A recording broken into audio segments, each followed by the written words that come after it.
வன்மேற்கின் நுழைவாயில் மிட்லாண்ட்ஸ்.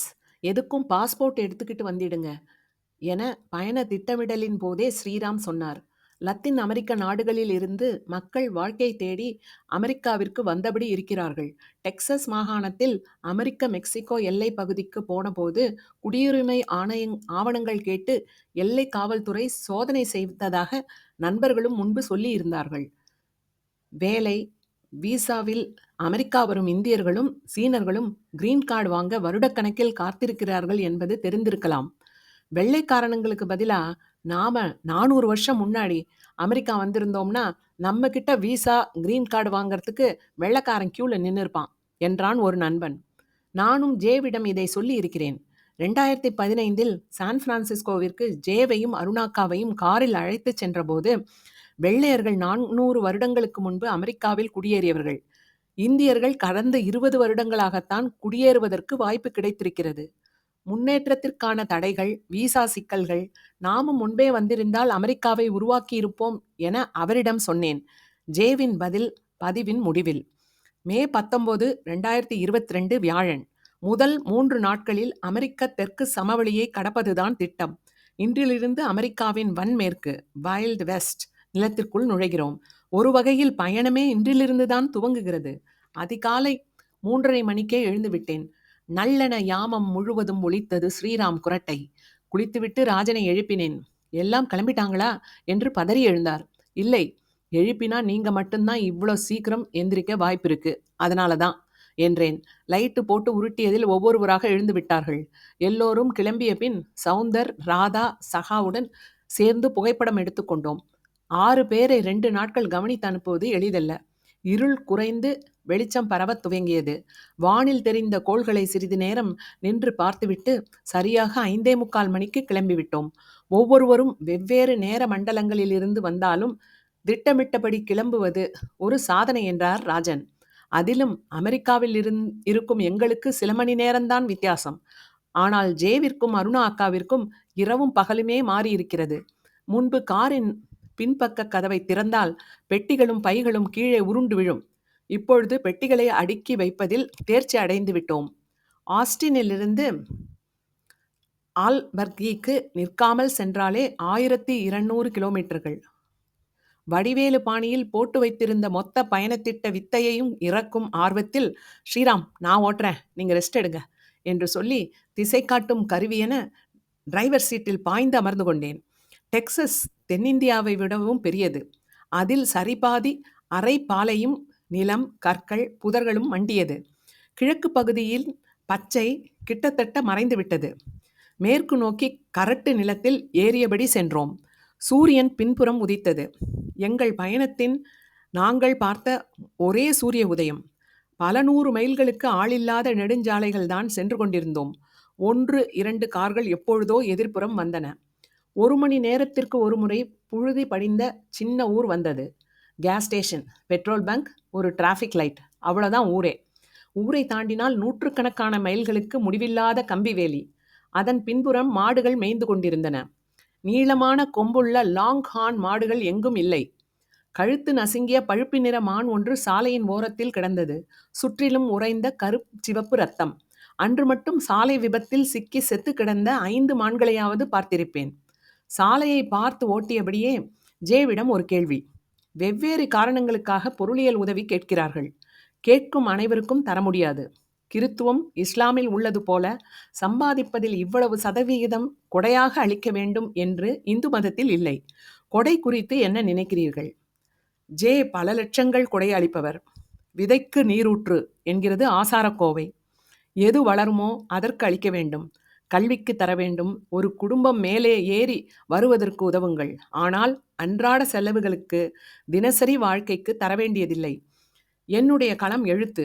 அதனால் நான் பெரும்பாலும் அளிப்பது எழுத்து செயல்பாடுகளுக்காகத்தான் என்றார். அளித்ததற்கு பதிலாக எதையும் எதிர்பார்க்காதீர்கள் என கொடை குறித்து பேசியபடி வந்தார். 3 மணி நேர பயணத்திற்கு பின் பிராடி என்ற சற்றே பெரிய ஊர் வந்தது. கூகிளில் காலை உணவிற்காக உணவகத்தை தேடி முடிப்பதற்குள் பிராடியை கலந்துவிட்டோம். 20 நிமிடத்திற்கு போகும் வழிகளில் ஜேக்கோபி கஃபே என்ற உணவகத்திற்கு நிறைய ரேட்டிங் இருந்தது. ஆள் நடமாட்டம் இல்லாத பொட்டல் காட்டில் நெடுஞ்சாலையில் இருந்து விலகி உள்ளே 2 மைல் சென்றோம். உணவகத்தில் இருந்தவர்களே நாங்கள் மட்டும்தான். பழுப்புத்தோல் நிறத்தவர்கள். அந்த ஊர் சுற்றுலா பயணிகள் வரும் இடமும் இல்லை. 2 வாரங்களாக நிறைய இந்தியர்களுடன் இருந்துவிட்டு திடீரென்று அமெரிக்காவின் இதயத்திற்குள் நுழைந்தது போல இருந்தது. கௌபாய் படங்களில் வரும் உயரமும் உறுதியுமான கதாநாயகன் போல ஒருவர் வந்து அறிமுகப்படுத்திக் கொண்டார். ஜேகோபி உணவக உரிமையாளர். ஓ, காஸ் கண்ட்ரி பயணமா என்று உற்சாகமாகிவிட்டார். எங்கள் பண்ணைகளில் வளரும் மாடுகளில்தான் ஃப்ரெஷ்ஷாக இங்கே ஸ்டேக் செய்கிறோம் என்றார் ஜேகோபி. ஸ்டேக் ஆர்டர் செய்தார். முட்டையை உடைத்து டீ ஆற்றுவது போல மஞ்சள் கருவை ஒரு பாதியிலிருந்து இன்னொரு பாதியில் ஊற்றியபடி வெள்ளை கருவை பிரித்தெடுத்து உணவு தயாரித்து கொண்டிருந்தார்கள். Pancake, French roast, steak, omelette என கலவையாக ஆர்டர் செய்து பகிர்ந்து உண்டோம். சுவையான திருப்தியான காலை உணவு. இதுவரை சென்ற உணவகங்கள் எல்லாம் சங்கிலி தொடர் உணவகங்கள். இது ஜேகோபி குடும்பம் நடத்துவது. உணவில் தரத்தில் பிரதிபலித்தது. குட்டி குடையளவு கௌபாய் தொப்பிகளை விற்பனைக்கு வைத்திருந்தார்கள். ஓய்வறைகள் தூய்மையாக இருந்தன. ஓய்வறைகளுக்கு வெளியே ஜேகோபியின் குடும்ப படம் மாட்டியிருந்தார்கள். மஞ்சள் முடி வெள்ளையர்கள்.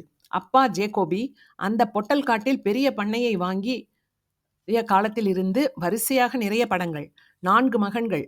இப்பொழுது இருக்கும் ஜேகோபி 2வது மகன். ஜேகோபி கால்நடை தீவனம் விற்கிறார். அங்கு வந்திருந்த வயதான விவசாயி ராஜனிடம் எங்களை பற்றி விசாரித்தார். கால்நடை பண்ணை வைத்திருக்கிறார்.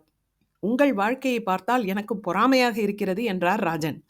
அப்படி என்ன தம்பி இங்கே வாழ்க்கை என்று துவங்கி, நேற்று என்னோட மாடு கழுத்து வர புதக்குழியில் சிக்கிக்கிச்சு. டிராக்டரை வச்சு 1/2 மணி நேரம் போராடி இழுத்தேன். ஆடுகளை கையோட்டி ஓநாய்கள் தின்று விடுகின்றன என்று ராஜனிடம் புலம்பினார். விவசாயி கையோட்டியை சிறு ஓநாய் வகை, அவர் காய் என்று சொன்னார். 2 முறை கேட்டு புரிந்து கொண்டோம். எவ்வளவு ஏக்கர் வைத்திருக்கிறீர்கள்? 5000. தொலைவில் பெரிய ராட்சச காற்றாலைகள் இருந்தன. எல்லாம் சீனா தயாரிப்பு என்றார் விவசாயி. இவ்வளவு பெரிய காற்றாலையை அமைத்தவர்கள் மின்கடத்தும் கம்பிகளை சரியாக அமைக்கவில்லை. உற்பத்தியாகும் மின்சாரம் வீணாகிறது என்று புலம்பினார். வேறு இடத்தில் இருக்கும் அமெரிக்க தயாரிப்பில் உருவான காற்றாலைகள் நன்றாக வேலை செய்கின்றன என்றார். சீனாவின் மேல் இருக்கும் கசப்பினால் இப்படி சொல்கிறாரோ என்ற சந்தேகத்துடன் 5000 ஏக்கர் ஐயாவிடம் விடைபெற்று கொண்டு புழுதி வீசும் பெரும் பொட்டல் காடுகளை நோக்கி சென்றோம். உணவிற்கு பின் ஸ்ரீராம் கார் ஓட்டினார். நாங்கள் மெக்சிகோ எல்லைக்கு எதிராக வடதிசையில் நியூ மெக்சிகோ நோக்கி சென்று கொண்டிருந்தோம். உலகில் அதிக எண்ணெய் உற்பத்தி செய்யும் நாடு எது? Saudi Arabia. உறுதியாகவா? ஆமாம். கம்ப்யூட்டர்ஜி, சவுதி அரேபியா என்ற பதிலை லாக் பண்ணிவிடவும். அமிதாப் பச்சன் குறுந்தாடியை தடவியபடி திரையை பார்க்கிறார்.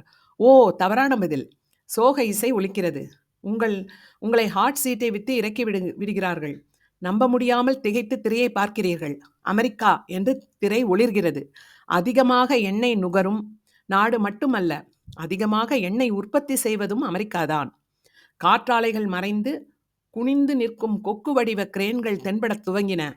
3 மாடி உயரம் அகண்ட கருப்பு கூர்மூக்கு நிலத்தை நோக்கி தட்டியபடி இருந்தது. நிலத்திலிருந்து எண்ணெய் எடுக்கும் ஆயில் ரிக்குகள். எண்ணெய் வயல்களில் கூட்டமாக நிற்கும் ராட்சச வெட்டுக்கிளிகள் போல. அமெரிக்காவின் மொத்த உற்பத்தியில் 40% மேல் உற்பத்தி செய்வது டெக்சஸ். குறிப்பாக இப்பொழுது பயணிக்கும் வடபகுதி. கண்ணுக்கெட்டிய தூரம் வரை புழுதியால் ஆன பாலை நிலம். ஒரு ஸ்டார்பக்ஸ் காஃபி கடையில் நிறுத்தி காப்பி வாங்கி வந்தோம். காப்பி நிறுத்தங்களில் அனைத்திலும் ஸ்டார்பக்ஸ்கள் தான். ராஜன் பெரும்பாலும் கோல்டு ப்ரூ கருப்பு காஃபி வாங்குவார். ஜே காஃபி லாட்டே. அருணாக்கா, ஸ்ரீராம், பிரமோதினி எல்லோரும் விதவிதமான காப்பி வாங்கினார்கள். நான் காப்பி குடிப்பதில்லை. பிங்க் கலரில் புதிதாக வந்த எதையோ ஒரு ஐட்டத்தை ஆசைப்பட்டு வாங்கி அதை பிடிக்காதலால் என் தலையில் கட்டிவிட்டாள் பிரமோதினி. இங்கும் வெயில்தான். கிட்டத்தட்ட 100 டிகிரி ஃபாரன்ஹீட். காலையும் இரவும் ஜேவிற்கு அருணாக்கா நிறைய தேங்காய் எண்ணெய் தேய்த்து விட்டார்கள். அவருக்கு முதுகுவலி வருமோ என்ற பயம் இருந்தது. கார் வசதியாக இருந்ததால் பிரச்சனை இல்லை. மிட்லாண்ட்ஸ் என்ற இடம் அது. அமெரிக்காவின் பணக்கார ஊர்களில் ஒன்று. எல்லாம் எண்ணெய் வளம். காலையில் சீக்கிரமே கிளம்பியதால் ஒயிட் சாண்ட்ஸ் நேஷனல் பார்க் போவதற்கு நேரம் இருந்தது. கூடுதலாக 2 மணி நேரம். டெக்சஸ் எல்லையை கடந்து நியூ மெக்சிகோவில் நுழைந்தோம். கடிகாரங்கள் 1 மணி நேரம் பின்னோக்கி மாறிக்கொண்டன. நியூ மெக்சிகோ எல்லையில் ஹாப்ஸ் என்ற ஊரில் மதிய உணவு.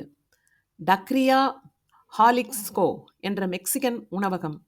டக்கரியா என்பது சோள சப்பாத்தியில் செய்த டாக்கோஸ் உணவுகளை விற்கும் கடை. ஹாலிஸ்கோ மெக்சிகோவில் உள்ள ஒரு மாகாணம்.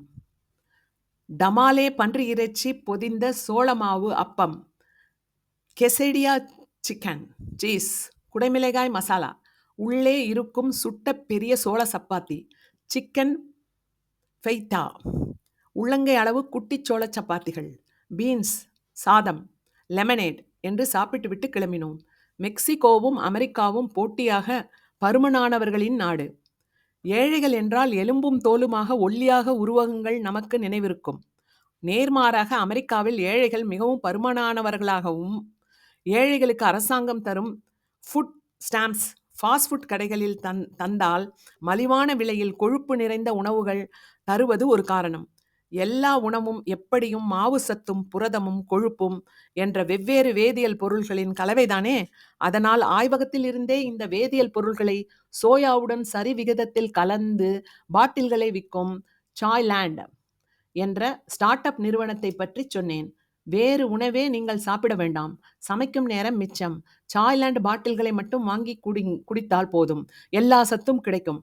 என் அலுவலகத்தில் சில நாள் கணக்காக எல்லா வேளைக்கும் சாய்லாண்ட் குடித்து பார்த்தார்கள்.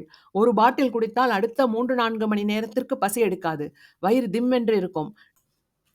சாய்லாண்ட் குடித்து உங்களுக்கு கேன்சர், சர்க்கரை நோய், சிறுநீரக செயல்பாடு இழப்பு, மனநோய் என எந்த நோய் வந்தாலும் அதற்கு இந்த நூலாசிரியர் விஸ்வநாதன் பொறுப்பில்லை. அறிவு அறிவிற்காக மட்டுமே. நீண்ட நேரமாக காய்ந்த புற்களும் சிறிய புதர்களும் மண்டிய மலையின் முதுகில் ஏறிக்கொண்டிருந்தோம். நாள்பட்ட உணவின் உருவான பூஞ்சைகள் போல பச்சையும் மஞ்சளுமாக புதர்கள் மலைகளில் ஒட்டி இருந்தன. மரங்களே இல்லை.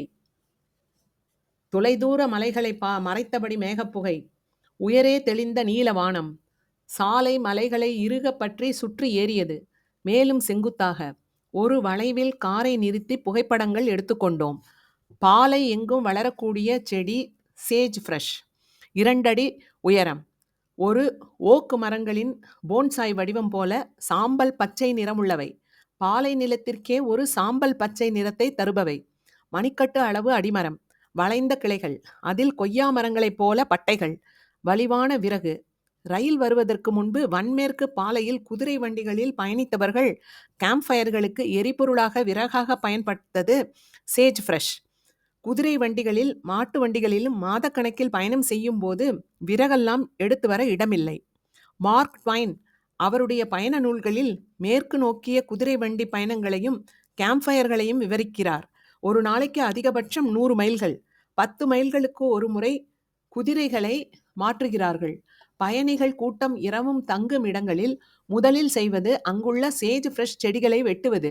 பிறகு 2 அடி ஆழம், 2 அடி நீளம், 1 அடி அகலத்திற்கு ஒரு குழி வெட்டி சேஜ் ஃப்ரெஷ் விறகை எரித்தால் குழியின் விளிம்பு வரை ஒளிரும் கறி கிடைக்கும்.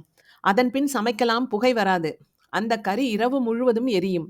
கோடை மாதங்களில் பூங்காக்களில் முன்பதிவு செய்து கற்பனை குதிரை வண்டிகளில் பயணித்து கூடாரங்கள் அமைத்து கேம்ப் ஃபயர்களில் சமைத்து பாடி கொண்டாடி களைத்து பட்டுப்புழுக்கள் போல கதகதப்பாக தூங்கும் பைகளில் சுருண்டு படுப்பது அமெரிக்கர்களின் கோடை வார இறுதி கொண்டாட்டங்களில் முக்கியமானது. வருடந்தோறும் பழனிக்கு காவடி எடுத்து செல்பவர்களை பார்க்கும் தோறும் ஏதோ ஒரு காலத்தில் வாழ்ந்த மலையை விட்டு இறங்கி 2 துணி பொதியில் வறுத்த திணையை தோளில் காவடியாக கட்டிக்கொண்டு புது வாழ்க்கையை சென்ற பயணத்தை மீள நிகழ்த்துவதோ என்று தோன்றும். லிங்கன் நேஷனல் ஃபாரஸ்ட் உச்சியை அடைந்தோம். 8000 அடி உயரம். திடீரென்று நிலக்காட்சிகள் மாறியது. பாலை எங்கும் மறைந்து பசுமையாக மரங்கள், புல்வெளிகள், மாடுகள், ஊசி இலை பைன் மரங்கள். மேகங்களே இல்லாத மேலும் தெளிந்த நீலவானம். சாலையை ஒட்டியபடி ஒரு ஓடை. பாலைவனத்தை எதிர்பார்த்திருந்த எனக்கு இந்த இடம் ஆச்சரியம்தான். எங்கும் நிற்கவில்லை. மலையிலிருந்து விரைவாகவே கீழே இறங்கிவிட்டோம். நெடுதூரத்திற்கு வெள்ளை நிறத்தில் தாழ்வான சமநிலம். உலகில் முதல் அணுகுண்டை வெடித்து சோதனை நடத்திய ஒயிட் சாண்ட்ஸ் மிசைல் ரேஞ்சிங் ஒரு பகுதிதான் ஒயிட் சாண்ட்ஸ் நேஷனல் பார்க். சில வருடங்களுக்கு முன்பு அதிபர் ட்ரம்ப் இந்த இடத்தை தேசிய பூங்காவாக அறிவித்திருந்தார். நேரம் இருப்பதால் ஆல்பர்கி செல்வதற்கு முன்பு ஒயிட் சாண்ட்ஸ் நேஷனல் பூர்காவை பார்க்கலாம் என்று நினைத்தோம். மெக்சிகன் கிட்டார் இசைக்கலைஞர் சாண்டானா சைட் வெஸ்ட் சிட்டிசன் பாடலை ராஜன் போட்டார். ஒரு குறிப்பிட்ட நிலத்தில் உருவான இசையை அந்த நிலத்தில் கேட்கும்போது ஏதோ ஒரு வகையில் அந்த இசையும் பாடல்களும் நம்மை ஈர்க்கின்றன. ஒவ்வொரு ஓசையும் மனித மனத்தின் ஒவ்வொரு விளைவையும் உண்டாக்கும். வாள் உருவும் ஓசை பாம்பின் சீரல் ஐம்புலன்களையும் விழிப்படைய செய்யும். மொழி தொடமுடையாத இடங்களை இசை தொடும் என்று ராஜன் பூன்முகாமில் சொல்லியிருந்தார். மாலை 5 மணி. விசிட்டர் சென்டர் கட்டிடம் மூடியிருந்தது. களிமண் போன்ற சுவர்களால் ஆன கட்டிடம். அங்கிருந்த கழிவறைகளும் வேலை செய்யவில்லை. ஆல்பர்கி மேலும் 3 மணி நேரம். ஒரு சின்ன சுற்றிவிட்டு கிளம்புவோம் என்று நினைத்தோம். நியூ மெக்சிகோ உயரமான பீடபூமி. டெக்சஸின் எரியும் வெயில் இல்லை.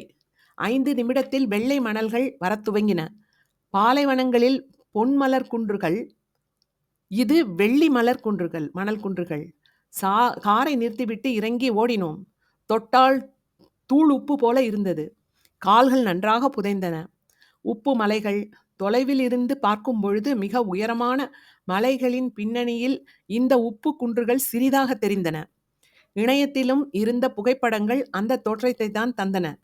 வரை மருள் நெடுமலர். அருகே சென்றபோது அதன் விரிவை உணர முடிந்தது. வெண்மலர் பரப்பில் இருந்த மனிதர்கள் வெள்ளைத்தாளில் வைக்கப்பட்ட புள்ளிகள் போல தெரிந்தார்கள். சர்க்கரை மூட்டையில் ஏறும் எறும்புகள், பனி சறுக்கு போல சுற்றுலா பயணிகள் மணலில் சறுக்கி விளையாடினார்கள். சாம்பல் பச்சை நிறத்தில் நாணல் புதல்கள் இருந்தன. மணல் ஒரு குதூகலத்தை கொண்டு வந்துவிட்டது. கார் சிறையிலிருந்து சிறகு முளைத்த வெளி வந்து மணலில் ஓடியபடி உருண்டியபடியும் இருந்தோம். ராஜனும் ஸ்ரீராமும் சறுக்கியபடி கீழே வந்தார்கள். கைகளை விரித்தும் குதித்தும் படுத்தும் புகைப்படங்கள் எடுத்துக்கொண்டோம்.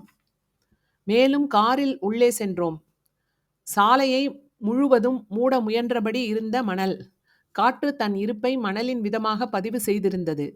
வேங்கையின் வரிகள், குட்டி குட்டி மலை விளிம்புகள், நீர் ஓடிய நதி படுகைகள், நிழல் வளைவுகள், நிலவில் உள்ள குழிகள். இந்த மணல் மலைகள் ஜிப்சல் தால் ஆனவை. உப்பை போல நீரில் கரையும். கொஞ்சம் நீர் விட்டால் விரும்பும் வடிவை உருவாக்கலாம். விநாயகர் சிலைகள், எலும்பு முறிவு மாவுக்கட்டுக்கு பயன்படும் பிளாஸ்டர் ஆஃப் பாரிஸ் ஜிப்சத்தால் ஆனது. ஒயிட் சாண்ட்ஸ் நேஷனல் பார்க்கை சுற்றிலும் இருக்கும் பெரிய மலைகள் ஜிப்சத்தால் ஆனவை. மலையில் உள்ள ஜிப்சம் மழை நீரில் அரித்து வந்து இங்கே சேர்க்கிறது. சூரிய அஸ்தமனம் 8:30 மணிக்குத்தான். அவ்வளவு நேரம் இங்கே இருக்க முடியாது. கிளம்பினோம். தொலைவிலேயே சூரியனை மறைக்கும் அளவிற்கு மேகம் எழுந்தது.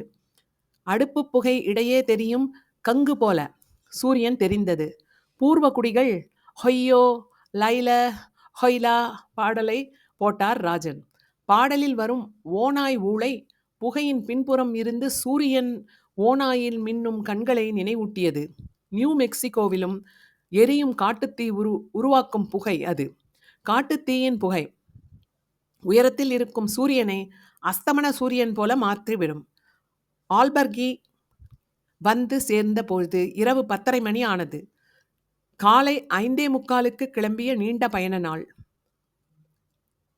ஆல்பகர்கியில் ஜேவுடைய நெடுநாள் வாசகரான வாசன் பிள்ளையின் வீட்டில் இன்றும் நாளையும் தங்குகிறோம்.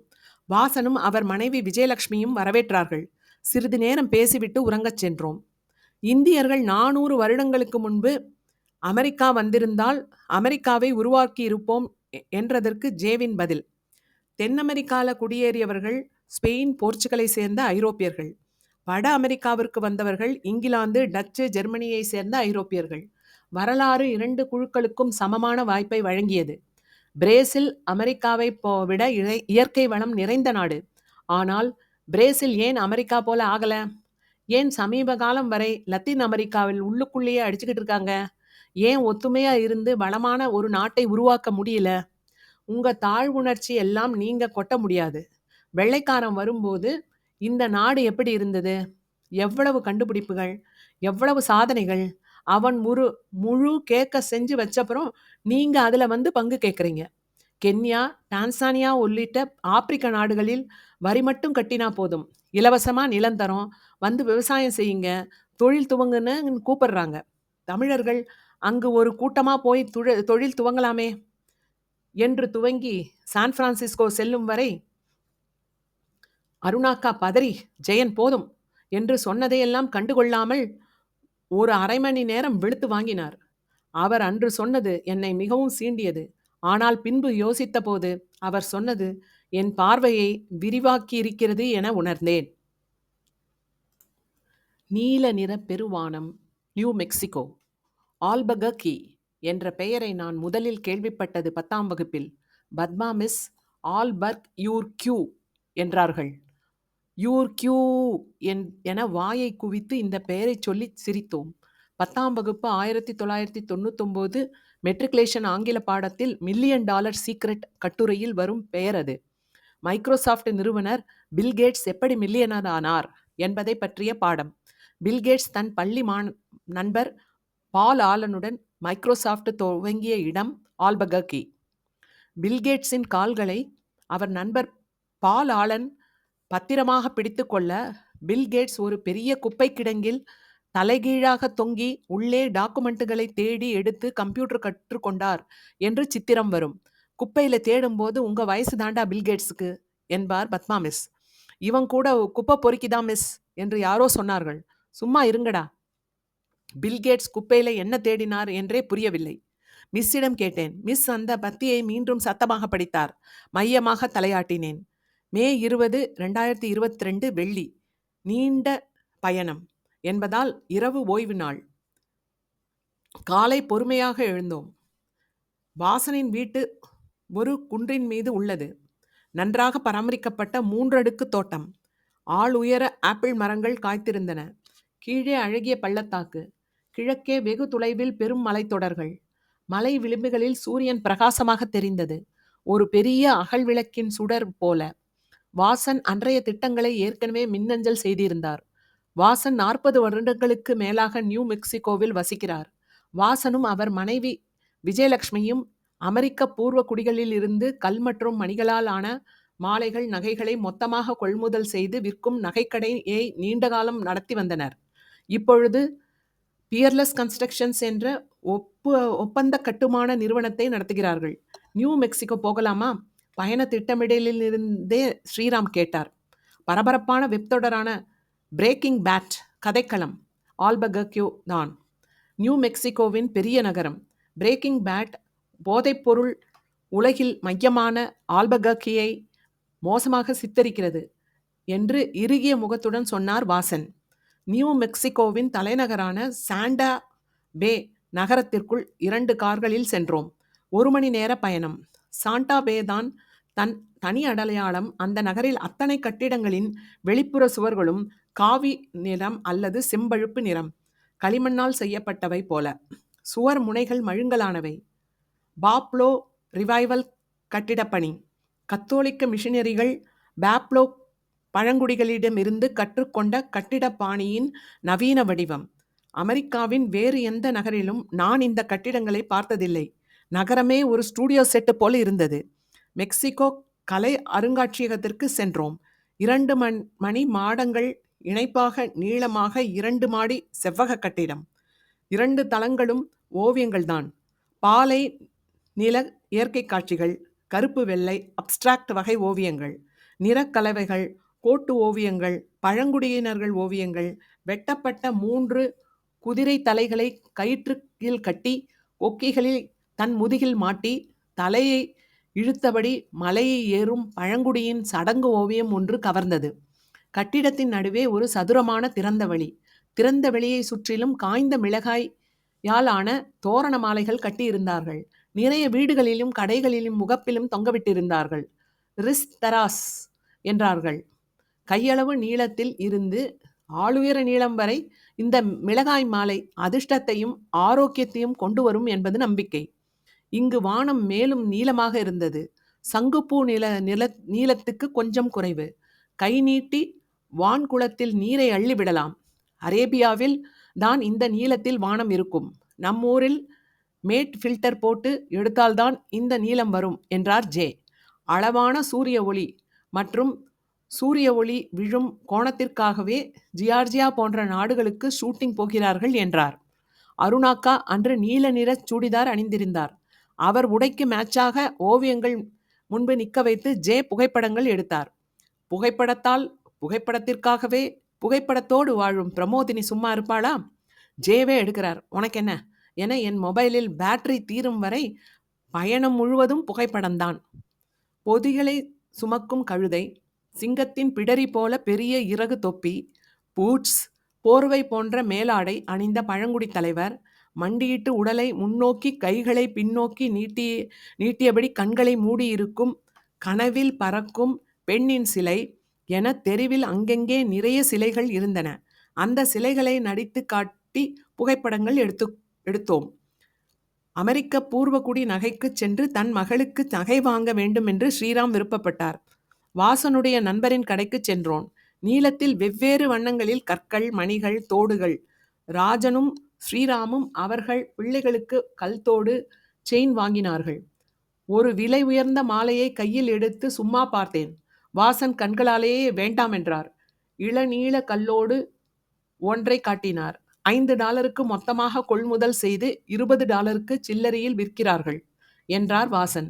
வாசனின் கட்டுமான நிறுவனத்தின் நீல நிற தொப்பி மற்றும் பயணம் முழுவதுமே ஸ்வாக் சுவாமி டி-ஷர்ட்ஸ்களை அணிந்து நண்பர்களின் நிறுவனங்களுக்கு விளம்பர மாடலாகவே ஜே வலம் வந்தார். கேப்ரியல்ஸ் என மெக்சிகன் உணவகத்தில் மதிய உணவு வாசன் முன்பதிவு செய்திருந்தார். வழக்கம் போல சோளச் சப்பாத்தி, கெசேடியா, சிக்கன், அவகடோ படத்தில் குவாக்கமோலோ, சட்டினி, பீன்ஸ், சாதம். இந்த முறை கடைசியாக சூரோஸ் என்ற இனிப்பு. பெரும்பாலான இனிப்பை போல மைதாவில் எண்ணெயில் பொரித்து சர்க்கரை தூளில் பிரட்டியது. இதுவரை நாங்கள் சாப்பிட்ட மெக்சிகன் உணவுகள் அனைத்துமே மெக்சிகோவின் வெவ்வேறு பகுதியை சேர்ந்தது. ஆனால் அவற்றை கண்டுபிடிக்கும் அளவிற்கு என் நாக்கு இல்லை. ஒரு மெக்சிகனுக்கு கர்நாடக இட்லிக்கும் தமிழ்நாட்டு இட்லிக்கும் வித்தியாசம் தெரியாது இல்லையா? சாண்டா பேவில் இருந்து தாவோஸ் பாப்லோ என்ற பழங்குடி ஊருக்கு போகலாம் என்று திட்டமிட்டிருந்தோம். 1000 வருடம் பழமையான ஊர், யுனெஸ்கோ வரலாற்று சின்னம். அந்த பகுதியில் கடந்த சில நாட்களாக காட்டுத்தீ எரிகிறது. அதனால் போகவில்லை. தாவோஸிற்கு செல்லும் வழி அழகானது. அந்த வழியே சென்று சில ஊர்களை பார்த்துவிட்டு திரும்பலாம் என்றார் வாசன். நாம்பே பாப்லோ என்ற ஊருக்கு சென்றோம். நாம்பே ஒரு பழங்குடியினம், வட்டமான பூமி என்பது பொருள். பாப்லோ என்றால் ஸ்பானிய மொழியில் குடியிருப்பு ஊர் என்று அர்த்தம். குடியிருப்புகளின் பண்பாடு என்று சொன்னாலும் கத்தோலிக்க மதம், உணவு, ஸ்பானிய மொழி என அது பழங்குடி மற்றும் ஸ்பானிய பண்பாட்டின் கலவையாகவே உள்ளது. நாம்பே பழங்குடிகள் அப்பாச்சேவிற்கு நவாஹோ குடிகளுக்கும் தூரத்து உறவு. கிழக்கே இருக்கும் செரோக்கிகள் 5 பண்பட்ட குடிகளில் ஒன்று. ஆனால் அப்பாச்சேக்களை வெல்வது கடுமையான போராட வேண்டியிருந்தது என்று வெள்ளையர்கள் பதிவு செய்திருக்கிறார்கள். சிறிய வீடுகளை சுற்றி செடார் மர கடிகளால் நெருக்கமாக வேலி அமைத்திருந்தார்கள். 10 அடி உயரம் இருக்கும். கயோட்டே ஓநாய்களிடமிருந்து கால்நடைகளை காக்கும் வேலி. அங்கிருந்த ஒரு நீர்வீழ்ச்சி ஒன்றை பார்க்கச் சென்றோம். 10 அடி அகலமுள்ள ஆழமில்லாத சிறிய ஓடை. ஒரு முகம் கழுவினோம். இங்கே பனி இல்லை. ஆனால் பனி உருகி வந்த நீரின் குளிர் இருந்தது. ஸ்ரீராம் குளிப்பதற்கு தயாராக இருந்தார். அரங்கா இதில் கண்டிப்பாக குளித்திருப்பார் என்றார் ஜே. வழியில் இருந்த பாறை ஒன்றில் தொற்று ஏற முயற்சி செய்து கைவிட்டு வேறொரு வழியில் சிறிது தூரம் மலை ஏறிய பின்பு திரும்பினோம். மதியம் சாப்பிட்ட பின்பு மலை ஏறுதல் சிரமம்தான். நாம்பேவில் இருந்து கிளம்பி சிமாயோ என்ற கிராமத்தில் இருந்த கத்தோலிக்க தேவாலயம் சென்றோம். நியூ மெக்சிகோவில் எல்லா ஊர்களின் அடைமொழியுமே சாண்டா. புனிதர் என்பதன் ஸ்பானிஷ் சொல். நம் ஊரில் திரு என்பது போல. நாங்கள் போய்கொண்டிருந்த மலையின் பெயர் சான் கிரே தி கிறிஸ்தோ, இயேசுவின் குருதி. சான் கிரே தி கிறிஸ்தோ மலைத்தொடரின் பள்ளத்தாக்கில் உள்ளது சிமாயோ. ராக்கி மவுண்டன் மலைத்தொடர் அலாஸ்காவிலிருந்து ஆல்பகக்கி வரை நீளும் வட அமெரிக்காவின் நீளமான மலைத்தொடர். ராக்கி மவுண்டன் மலைத்தொடரின் ஒரு பகுதி இந்த மலை. சிமாயோவிற்கு செல்லும் வழியில் ஒட்டகத்தின் கழுத்தும் தலையும் நீண்டிருப்பது போல ஒரு பெரிய மணல் பாறையை பார்த்தோம். காற்று அரித்த பாதை. இந்த பாறைகளை ஹூடு என்று அழைக்கிறார்கள். மந்திர சக்திகள் உடையவை என்ற அர்த்தத்தில். இதன் கழுத்து பகுதி மென் பாறைகளால் ஆனது, தலைப்பகுதி உறுதியான பாறைகளால் ஆனது.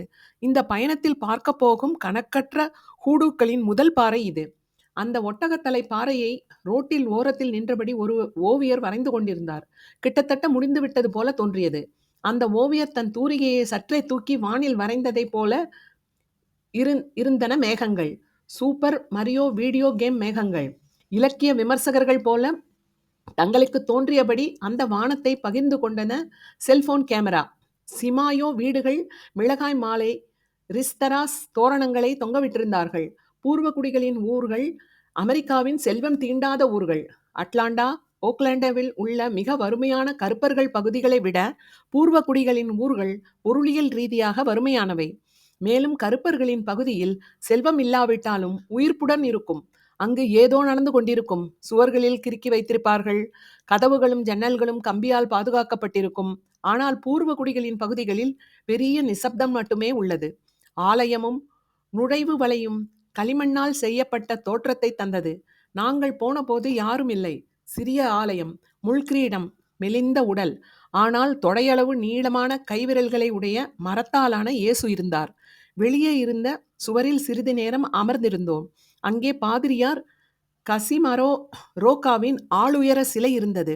கெத்தாக குதிரை மீது பெரிய வாளை ஏந்தி அமர்ந்திருந்தபடியோ அல்லது ஏகப்பட்ட பெட்ஷீட்டுகளை சுற்றி நிற்கும் வெள்ளை துறை போலவோ இல்லாமல் 5 அடியில் சின்ன தொப்பி கோட்டணிந்த சிலை.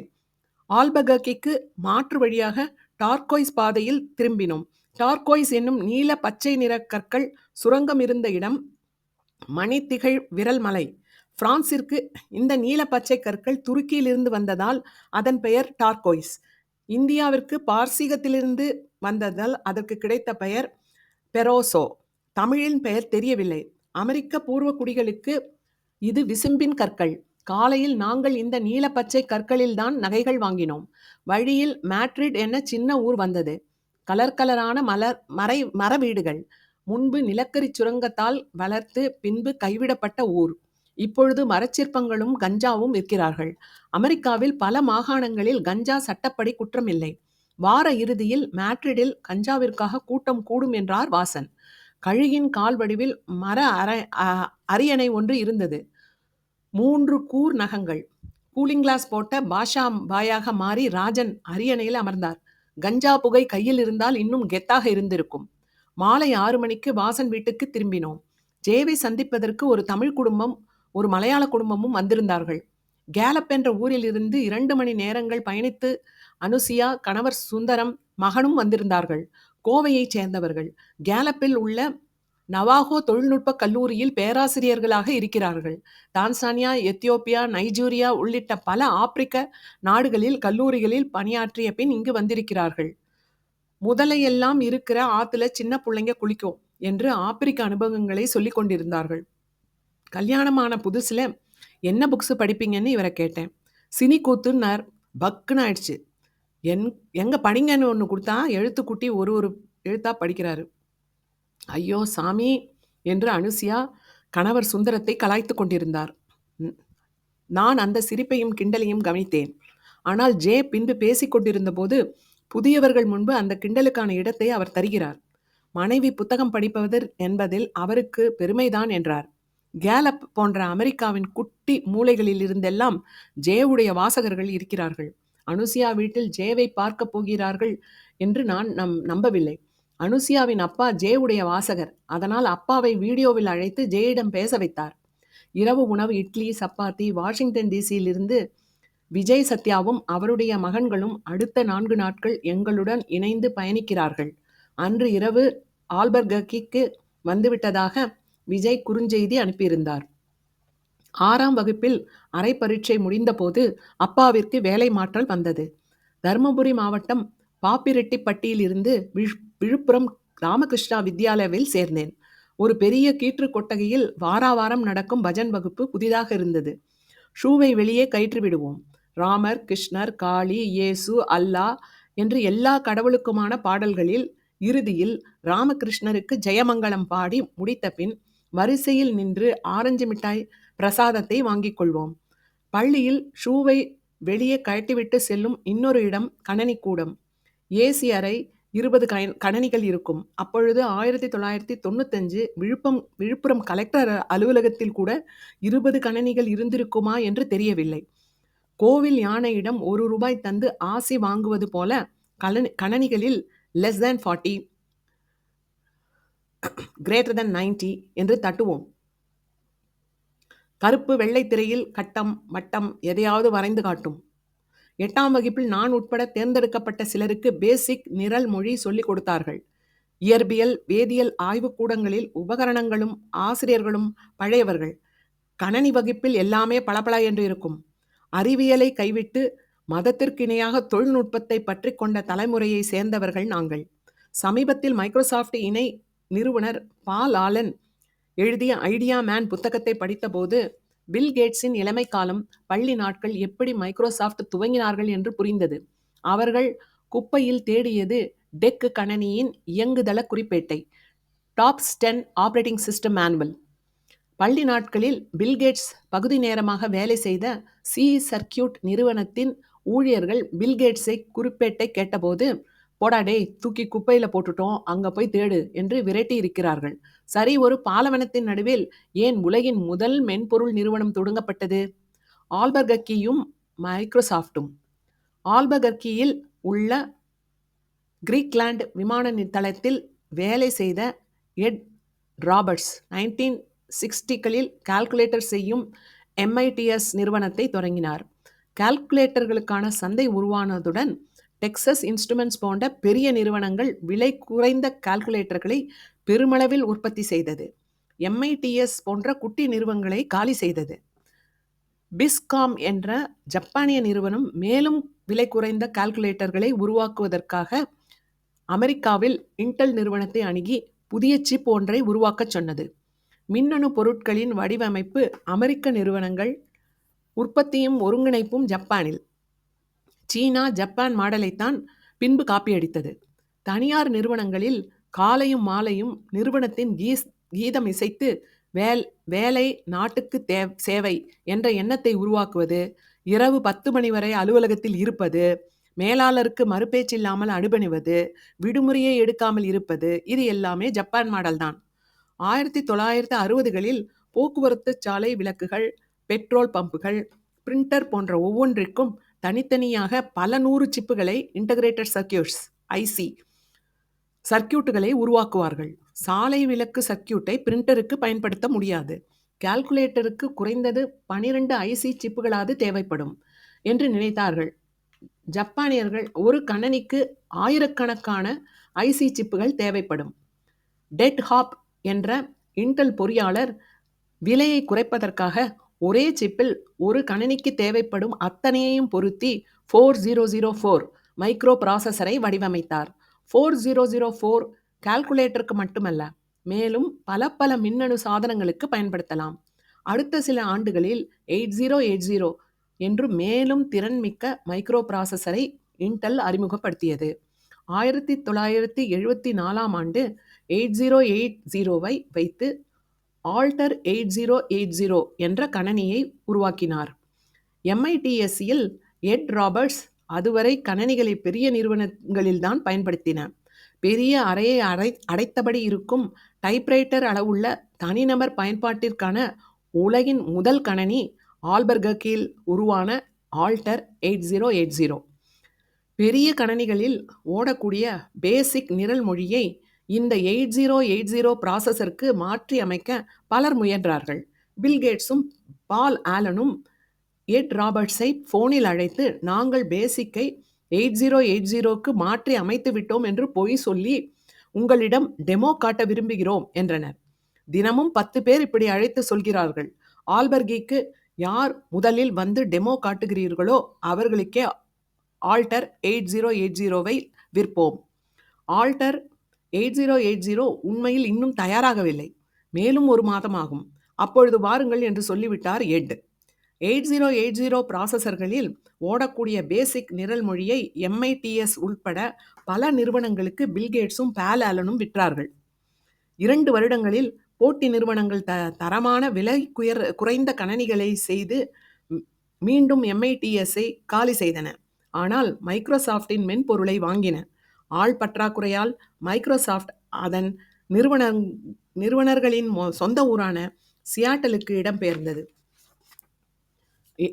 1980களிலேயே கலிபோர்னியா பே ஏரியாவுக்கு மட்டும் நிறுவனத்தை மாற்றக்கூடாது, இன்ஜினியர்கள் 2 வருடம் கூட நிறுவனத்தில் இருப்பதில்லை என்கிறார் பில் கேட்ஸ்.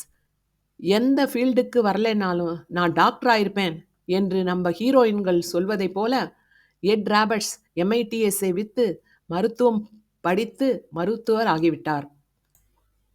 குன்றுசேர் சிறுகுடி, மேசா வெர்தே நேஷனல் பார்க். ஜேவுடைய பயணக்கட்டுரைகளும் நூல்களும் எனக்கும் பிடித்தமானவை. ஆஸ்திரேலியா பற்றி எழுதிய புல்வெளி தேசம் அவருடைய முதல் வெளிநாட்டு பயண நூல். ஆஸ்திரேலியா, ஜப்பான், மலேசியா, ஐரோப்பிய நாடுகள், நமீபியா, கனடா, சமீபத்தில் சென்ற அரபு நாடுகள் உட்பட பல வெளிநாட்டு பயண கட்டுரைகள் அவர் தளத்தில் வந்துள்ளன. இந்திய பயணம், வடகிழக்கு, காஷ்மீர், அருகர் பாதை என இந்தியாவில் அவர் சென்ற பயணங்களையும் விரிவாக பதிவு செய்திருக்கிறார். பலமுறை வந்தும் அவர் விரிவாக எழுதாத ஒரே நாடு அமெரிக்கா. அமெரிக்காவிற்கு அவர் முதல் முறை வந்த பொழுது எழுத துவங்கிய வாக்களிக்கும் பூமி, ப்ராமிஸ்டு லேண்ட் என்ற கட்டுரை தொடர் முழுமை பெறவில்லை. இந்த பயணம் அவருடைய 4வது அமெரிக்க பயணம். இதுவும் விரிவான கட்டுரையாக வராது என்று தெரியும். ஏன்? மே 21, 2022 சனி. கலிபோர்னியாவில் ஜேவுடன் 3 வாசகர் சந்திப்புகளை ஏற்பாடு செய்கிறோம். எல்லாமே கேள்வி பதில் வடிவம். ஃபால்சம் நூலக சந்திப்பு ஆங்கிலத்தில். முன்பே அவருடைய இணையதளத்தில் அறிவித்திருந்தோம். இர்வின் மற்றும் வால்நட் கிரீக் சந்திப்புகளை தளத்தில் அறிவிக்கலாம் என்று காலையில் முடிவு செய்தோம். ஃபால்சம் சந்திப்பை அண்ணாதுரையும், இர்வைனை ஸ்ரீராமும், வால்நட் கிரீக்கை நானும் ஒருங்கிணைக்கிறோம். சந்திப்பிற்கான இடம், முன்பதிவு, வாசக நண்பர்களுக்கு நினைவூட்டல் கடிதங்களை அனுப்பிவிட்டு குளிக்கச் சென்றேன். வாசனின் மகன் அறையில் தங்கியிருந்தோம். அறை முழுவதும் கார் பொம்மைகளும் கார்களும் புகைப்படமும் தான். இப்பொழுது தானியங்கி கார் நிறுவனம் ஒன்றில் வேலை செய்கிறார். அறிவியல் புனைவுகளின் நிரந்தர கற்பனையான பறக்கும் கார்களின் முந்தைய கட்டமாக தானியங்கி கார்கள் ஃபீனிக்ஸ் நகரில் ஓடத் துவங்கி இருக்கின்றன. எல்லோரும் 9 மணிக்கு கிளம்பி வாசனிடம் விடை பெற்றோம். புகைப்படங்கள், பரிசு பொருள்கள், 2 புதிய நண்பர்கள். இன்று கொலரேடோ மாகாணத்தில் உள்ள மேசா வெர்தே நேஷனல் பார்க் செல்கிறோம்.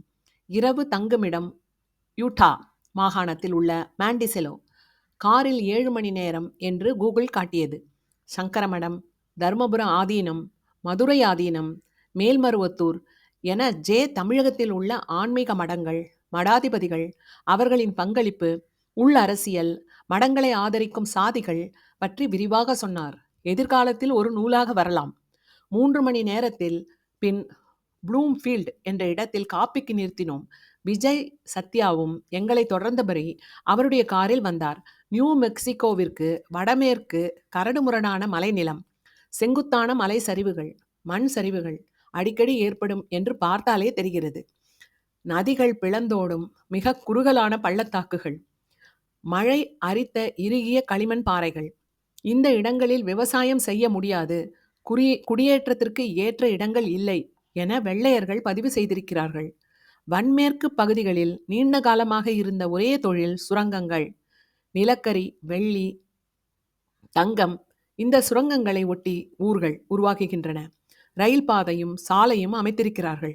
பின்பு சுரங்கத்தை ஒட்ட சுரண்டிய பின் பெரும்பாலும் ஊர் கைவிடப்படுகிறது. ஒருவேளை அந்த ஊர் இயற்கை எழில் நிறைந்த பகுதியில் இருந்தால் சுற்றுலாத்தலமாக மாறுகிறது.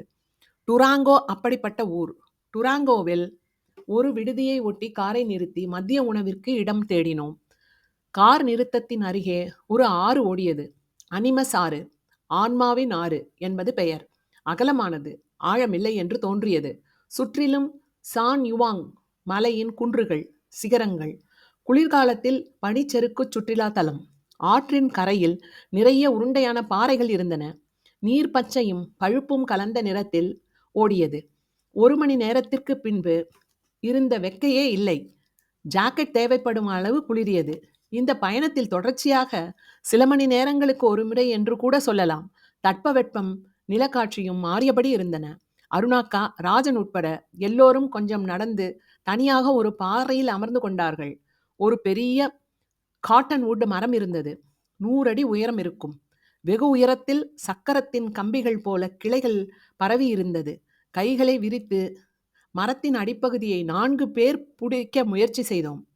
ஆத்துல இறங்கி தண்ணீரை எடுத்து பிரமோதினி மேல தெளிங்க என்று ஜே தூண்டினார். ஜே என்னை திரும்பி தண்ணீரை தள்ளி விடுற வரைக்கும் சும்மா விடமாட்டா என்றேன். ஆமா ஆமா, அழகிகள்ல உக்கிரமான அழகிகள் உண்டு என்றார். அருணாக்கா திரும்பி வந்தார்கள். அருகே வெள்ளையின சிறுமிகள் விளையாடிக் கொண்டிருந்தார்கள். பிக்னிக் வந்தவர்கள். ஒரு பாயில் உடலை வளைத்து நின்றார்கள். திடீரென ஒரு பெரிய சத்தம். நாங்கள் அனைவரும் திரும்பி பார்த்தவுடன் கத்திய சிறுமிக்கு வெட்கம் வந்துவிட்டது. 10 வயது இருக்கும். மன்னியுங்கள், நான் இல்லை, இவள்தான் என்று தன் 10 வயது அக்காவை கை காட்டி தலையை குனிந்து கொண்டாள். 2 தெருக்கள் நடந்து சென்று ஒரு தாய்லாந்து உணவகத்தில் மதிய உணவு சாப்பிட்டோம்.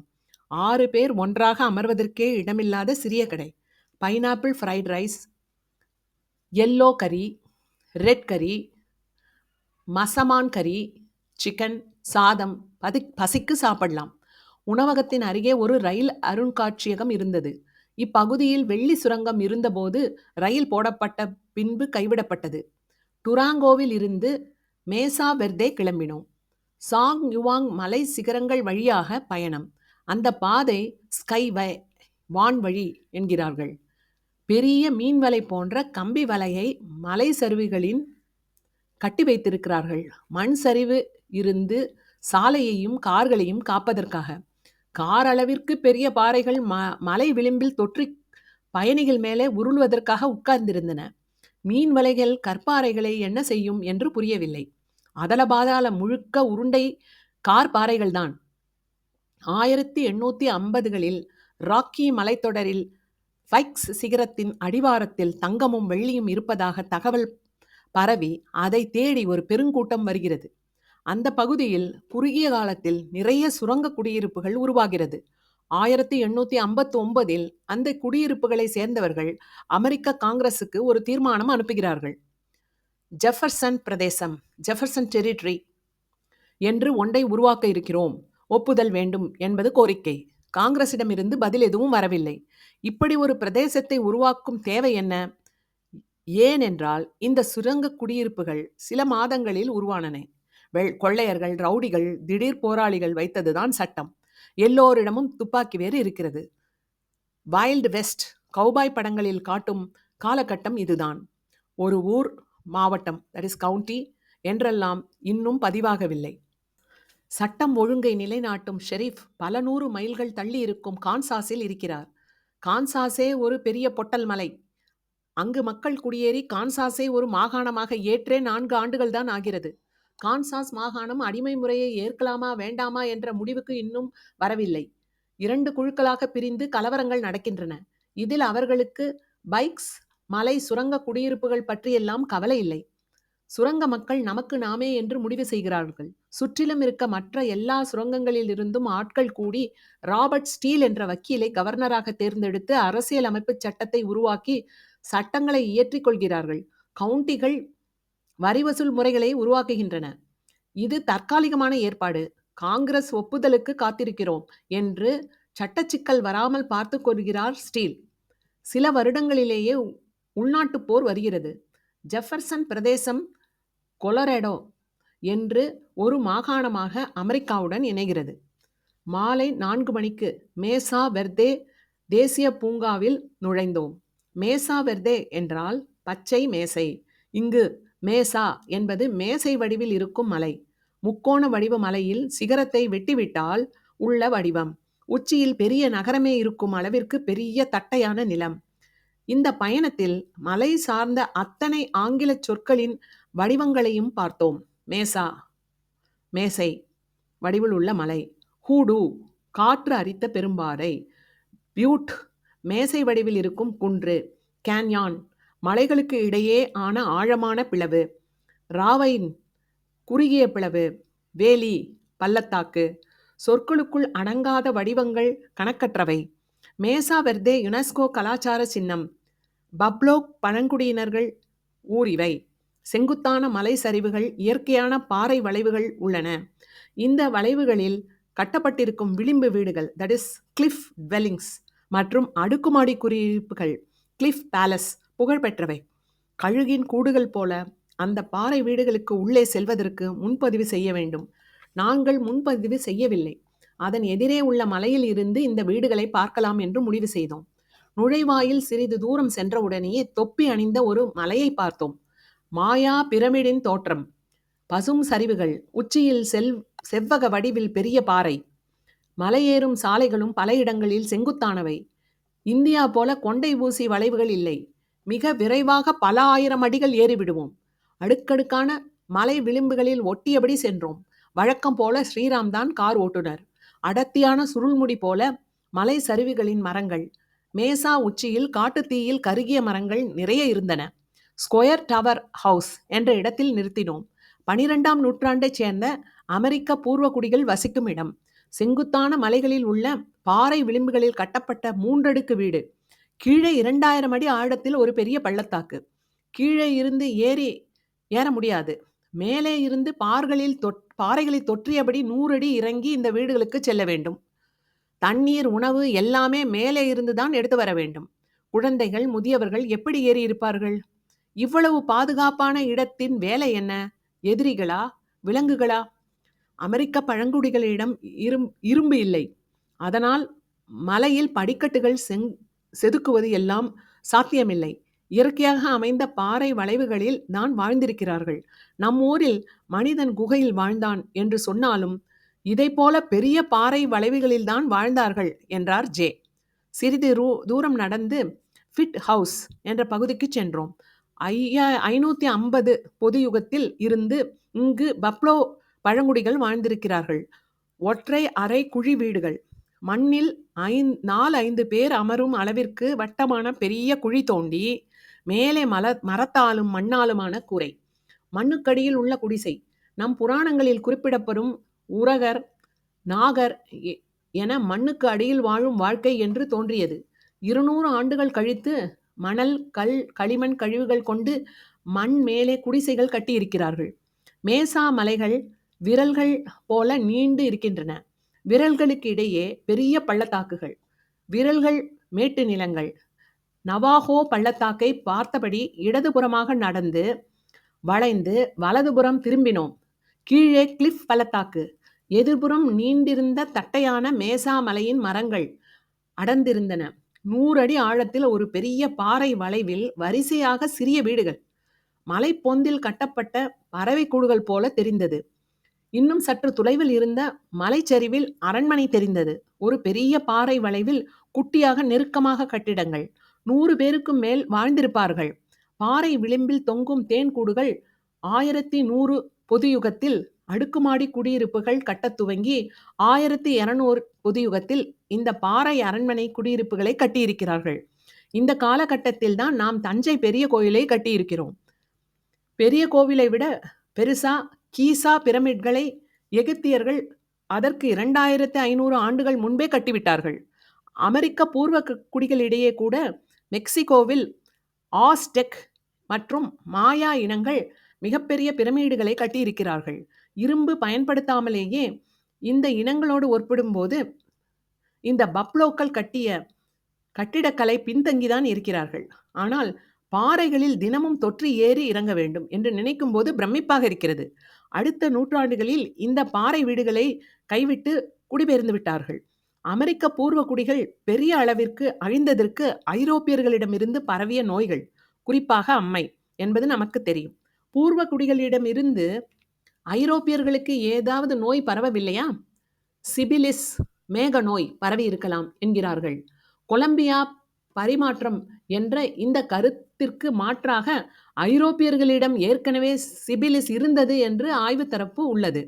1920களில் பென்சிலின் கண்டுபிடிக்கும் வரை சிபிலிஸிற்கு இறந்தவர்கள் ஏராளம். ஆரம்பகால தமிழக திரையுலக ஜாம்பவான்கள் பலர் செத்தது சிபிலிஸால் தான் என்று ஒரு பெரிய பட்டியலையே சொன்னார் ஜே. பரங்கி புண் என்றே தமிழில் பெயர் இருந்திருக்கிறது. 7 மணிக்கு மேசா வெர்தேவை விட்டு கிளம்பினோம். கோடை துவங்கிவிட்டதால் 8 மணிக்கு மேல்தான் சூரியன் அஸ்தமிக்கும். மேசா வெர்தேவில் இருந்து மேலும் 2 மணி நேரம் சென்றால்தான் யூட்டா மாகாணத்தில் உள்ள மாண்டிசெலோ நகரத்திற்கு சென்று சேர முடியும். அங்கு ஏர்பிஎன்பியில் ஏற்கனவே வாடகை வீடு முன்பதிவு செய்திருந்தோம்.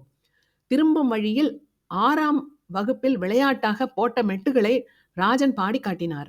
அறிவியல் பாடத்தின் வரிகளை எளிதாக மனப்பாடம் செய்வதற்காக போட்ட மெட்டு. பச்சை காய்கறி, கீரை வகைகள், பால், மோர், முட்டை, மீன் வெவ்வேறு தாளத்தில் பாடினார். அதற்கு பிறகு வந்த மாணவர்களும் மனனம் செய்ய இந்த மெட்டுக்களை பயன்படுத்தியதாக சொன்னார். கார் சீட், உணவக மேசை என ராஜன் எந்த பொருளை பார்த்தாலும் அதில் 2 தட்டு தட்டி தாளம் போட்டு என்ன சத்தம் வருகிறது என்று பார்க்கிறார். சிறுவர்களுக்கான படக்கதையில் வரையப்பட்ட அட்டகாசமான ஓவியம் ஒன்றில் கார் ஒட்டி போவது போல தோன்றியது. மலைச்சிகரங்கள், குதிரைகள் மேயும் புல்வெளிகள், சுழிந்தோடும் ஆறு, பொன் மஞ்சள் வானம், கடல் மறையும் களம் போல செஞ்சூரியன், மேக விளிம்புகளை ஒளி செய்யக்கூடிய சூரியன் கீழே இறங்கியது. கடல் மீது பறக்கும் பறவை போல புல்வெளியில் பறந்து கொண்டிருந்தோம். அலையலையாக புல்வெளிகள் மேக அடுக்குகளுக்கு இடையே ஒரு சிறிய இடைவெளியில் வெள்ளி ஒளியால் நிறைந்தது போல சூரியன். மேற்கு வானில் அடிப்பகுதியில் பொன்னிறம் கொண்டது. மேலே சாம்பல் நிற மேக அடுக்கு, அதன் மேலே நீலம். காரில் ஓடிய பூர்வகுடிகளின் இசை அச்சூழலை மயங்கச் செய்தது. யூட்டா மாகாணத்தில் மாண்டிசெலோ சென்று சேர்ந்த பொழுது இரவு 9 மணி. சப்வேவில் சாண்ட்விச் கடை மூட போகும் நேரத்தில் சென்று சாண்ட்விச்களை வாங்கினோம். நானும் ராஜனும் அருகில் இருந்த மளிகை கடையில் மறுநாள் காலை உணவிற்காக முட்டை, பால், பிரெட் வாங்கினோம். விஜயும் ஸ்ரீராமும் எங்களுக்கு முன்பே ஏர்பிஎன்பி வீட்டுக்கு சென்று விட்டார்கள். அந்த வீட்டில் காவலுக்கு ஒரு பெரிய நாயை வெளியே அவிழ்த்து விட்டிருந்தார்கள். கவனமாக வரவும் என்று ஏற்கனவே எச்சரித்திருந்தார்கள். இருட்டில் தங்குமிடத்தை சிறிது தேடி கண்டுபிடிக்க வேண்டியிருந்தது. நாங்கள் 6 பேர், விஜய் அவர் மகன்கள் சேர்ந்து 9 பேர் ஒரே வீட்டில் தங்கினோம். 3 படுக்கை அறைகள். தேவைக்கு ஏற்ப கட்டில்கள் இருந்தாலும் அங்கு ஒரே ஒரு பாத்ரூம் தான். கவனிக்காமல் முன்பதிவு செய்துவிட்டோம். ஒரு நாள் எல்லோரும் கொஞ்சம் சிரமம்தான், சமாளித்துக் கொண்டோம். அமெரிக்க அறிவை வழிபடும் நாடு, அறிவையே ஆயுதமாக்கி வெல்லும் நாடு. அந்த நாட்டையும் அதில் வேரூன்ற முயலும் ஒரு சமூகத்தையும் பற்றி அச்சமூகத்தின் முதன்மை எழுத்தாளருடைய, சிந்தனையாளருடைய அவதானிப்புகள் மிக முக்கியமானவை. ஆனால் அமெரிக்க பயண கட்டுரைகளை ஜே எழுதவில்லை. மாலையில் காரில் வந்தபோது ஏன் எழுதவில்லை? அமெரிக்க தமிழர்களை பற்றி உங்கள் எண்ணங்கள் என்ன? நாங்கள் செய்ய வேண்டியது என்ன என்று ஜேவிடம் கேட்டோம். எழுதினா எல்லாத்தையும் எழுதணும், அது நண்பர்களுக்கு சங்கடத்தை தரும் என்றவர் அன்று எங்களுக்கு சொன்ன பதிலை நம் அமெரிக்க குழந்தைகள் என்ற தலைப்பில் விரிவான கட்டுரையாகவே அவர் தலைத்து எழுதியிருக்கிறார். ஏன் அமெரிக்க பயணங்களை மற்ற வெளிநாட்டு பயணங்களைப் போல் தளத்தில் தொடராக எழுதவில்லை? இந்திய அமெரிக்க 2ஆம் தலைமுறை மற்றும் அவர்களின் பெற்றோர்களை குறித்த அவதானிப்புகள் இந்த பதிலில் உள்ளது. தமிழின் உண்மையான பண்பாட்டு சாதனைகள் குறித்த மிக முக்கியமான 200 நூல்கள், 2000 வருட தொடர்ச்சி உடைய இந்த இலக்கிய மரபு, கல் சிற்பங்கள், உலோக சிற்பங்கள், கோவில்கள், தத்துவங்கள் குறித்த நூல்கள் மற்றும் கட்டுரைகளை, பதிவுகளை ஆங்கிலத்தில் கொண்டு வருதல் மற்றும் நவீன தமிழ் இலக்கியத்தின் சாதனைகளை ஆங்கிலத்தில் மொழிபெயர்த்தல் என செய்ய வேண்டியவை ஏராளமாக உள்ளன என்றார். இவை அமெரிக்க தமிழர்களுக்கு மட்டுமல்ல, உலகம் முழுவதும் உள்ள தமிழர்களுக்கும் எதிர்கால தலைமுறைக்கும் பயனுள்ளவை என்றார். ஏற்கனவே 25 ஆண்டுகள் பின்தங்கியுள்ளோம், துவங்குவோம். 2022ஆம் ஆண்டு எழுதப்பட்ட கட்டுரை நம் அமெரிக்க குழந்தைகள். அதற்கு பின் ஜேவுடைய 3 நூல்கள் ஆங்கிலத்தில் வெளிவந்து பெரும் வரவேற்பை பெற்றுள்ளன. 2023இல் மீண்டும் அமெரிக்கா வரும்போது இந்த 3 நூல்களும் அமெரிக்க 2ஆம் தலைமுறையிடம் ஒரு சிறிய அழகிய மாற்றத்தை ஏற்படுத்தியுள்ளதை பார்க்க முடிகிறது என எழுதியிருந்தார். 2 கடல் 1 நிலம் தொடரும்.